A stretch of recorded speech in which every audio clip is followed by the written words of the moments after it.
Hello everyone, welcome to this Cypress tutorial. In this tutorial, we will learn to handle the JavaScript alerts. So let's begin. There are three types of alerts. One are known as simple alerts, then we have confirmation alert, then we have prompt alert. Now let's go to the browser and see what these are and how they are different from each other. Now on Google, what we need to do is that we need to search for internet Heroku app alerts, and this is the link which we need to open from here. Click on this one, and here are the three types of alerts. This one is the first one, which is a simple alert, and if I click on this one, you will get something like this. And on Chrome browser, you will get this alert here on the top. So then we have this second one, which is a confirmation based, and if I click on this one, you will again get a alert pop-up here, or in Chrome you will get on the top. So here you have an option, either you can click OK or you can cancel, right? So you have two options here. So if I click on cancel, it will cancel. If I click on OK, so it will be OK here. But in our first alert, we have only OK option. Then we have a third alert, which is a prompt based. If I click on this one, so here you have to write something, you have to provide some input here. So let me type here as testing funder.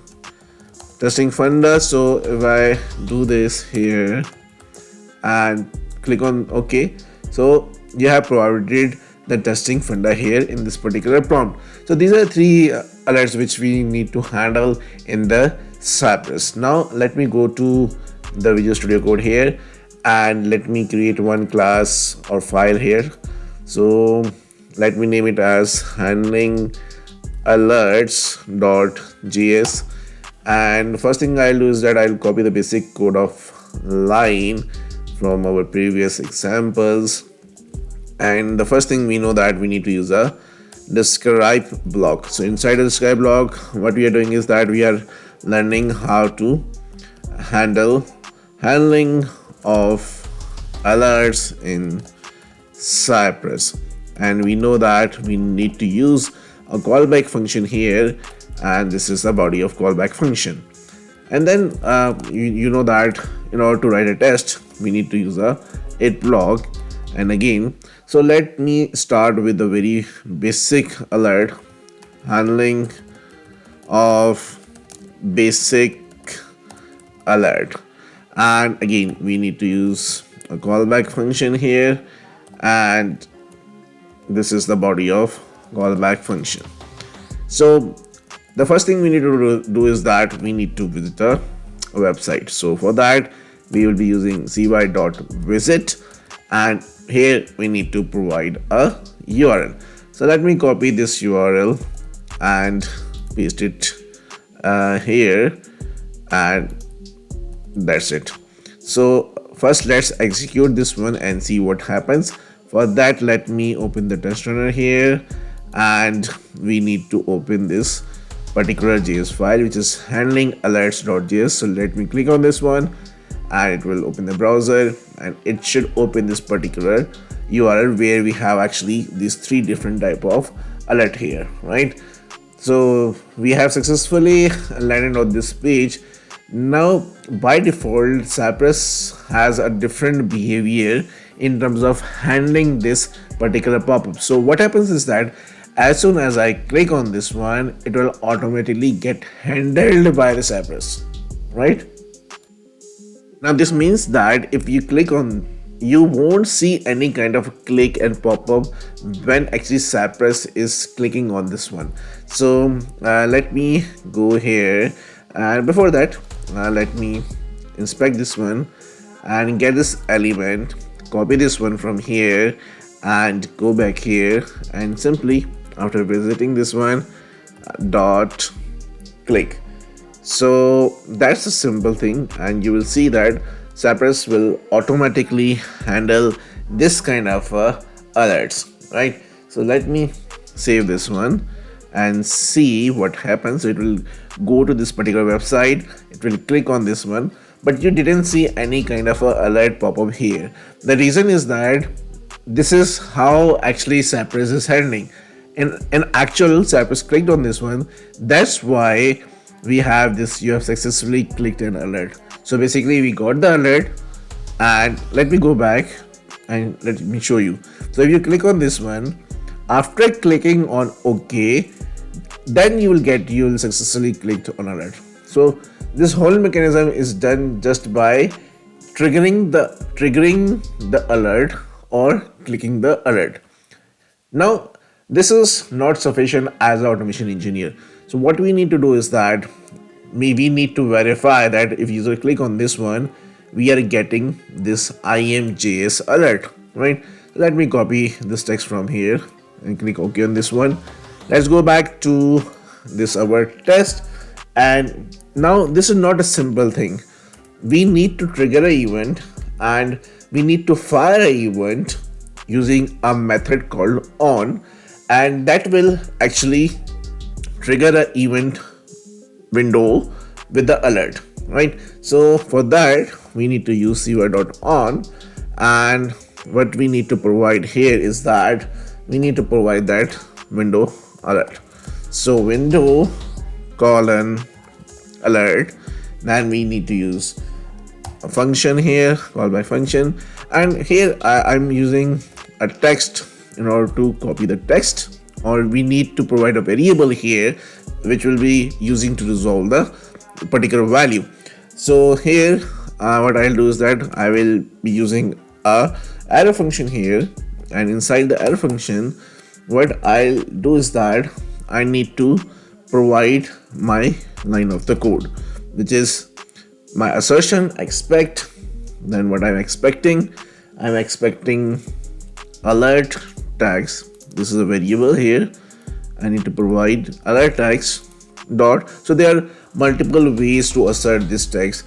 So I've already created multiple videos on assertions. You can go and check it out in this series. So here what I'll do is that I simply to.include or to.contains.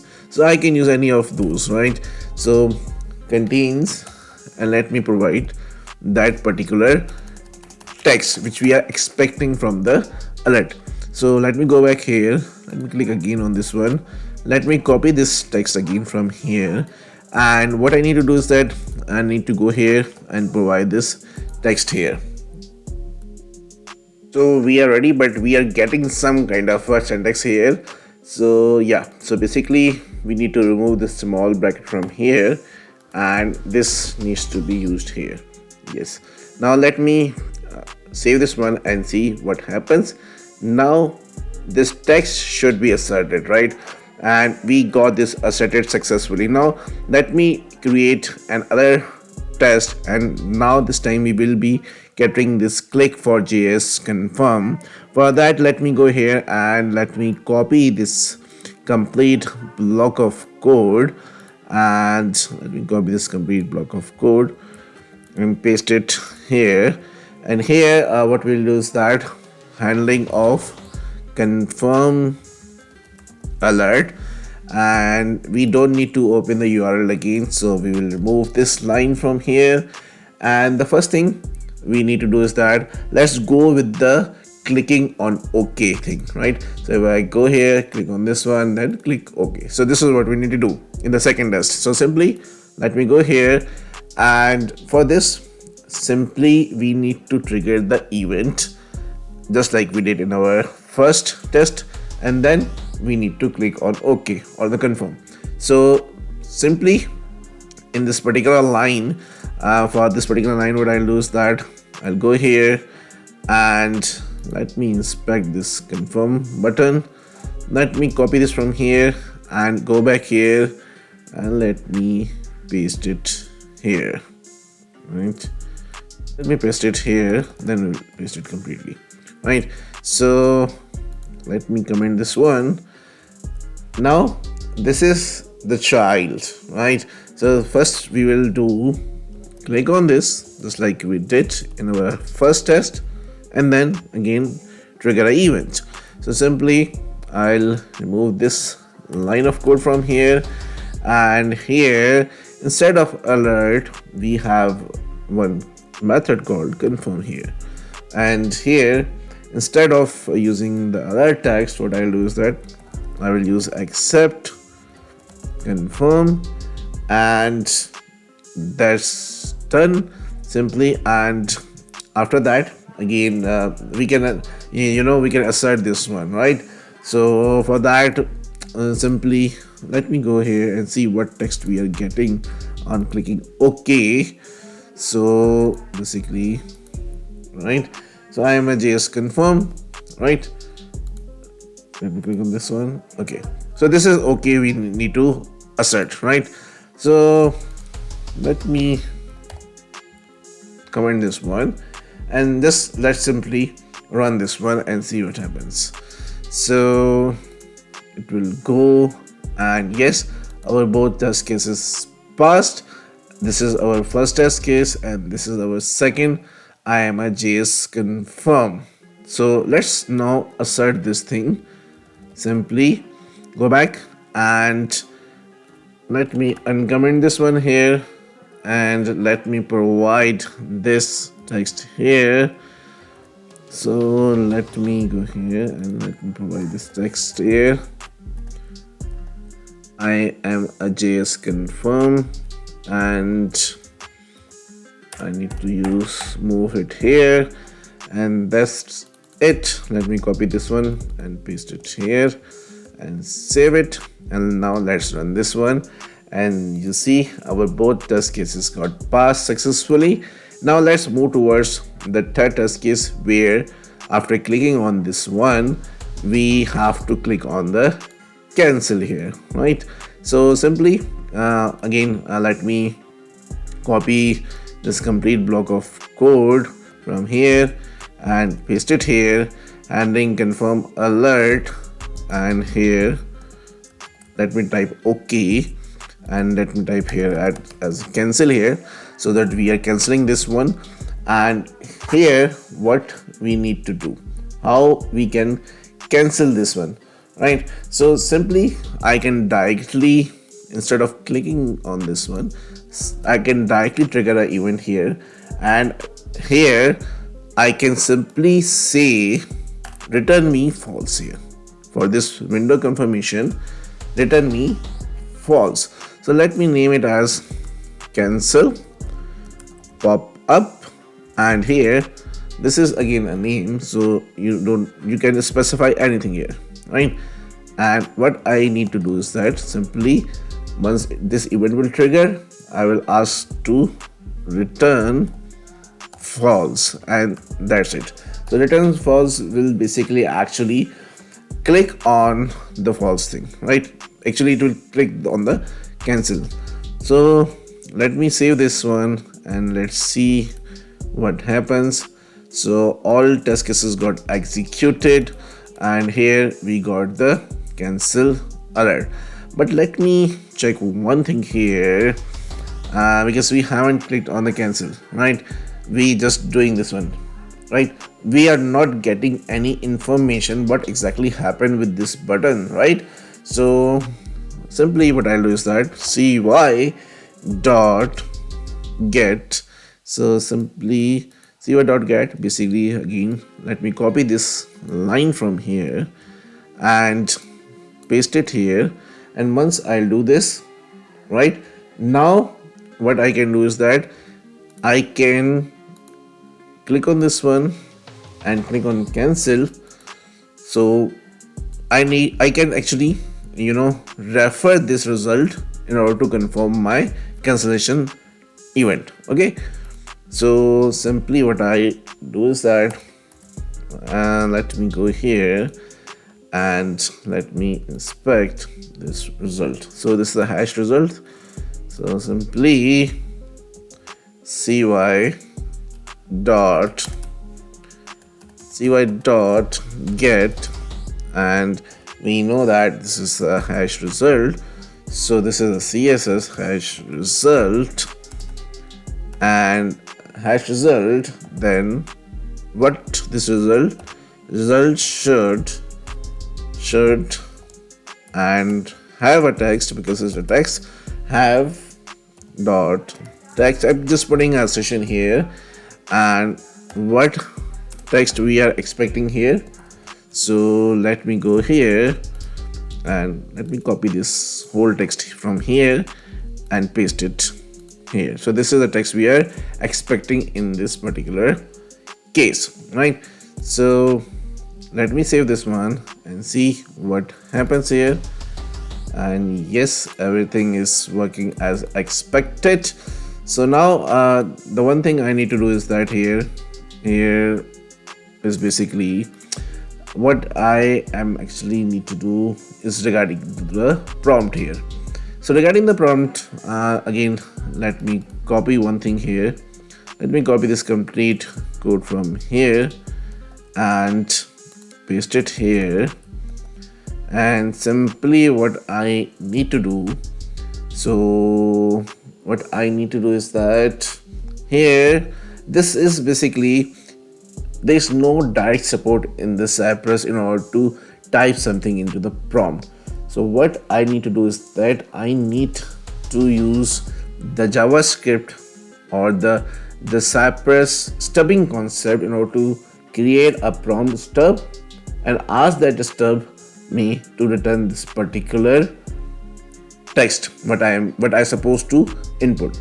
So here handling of prompt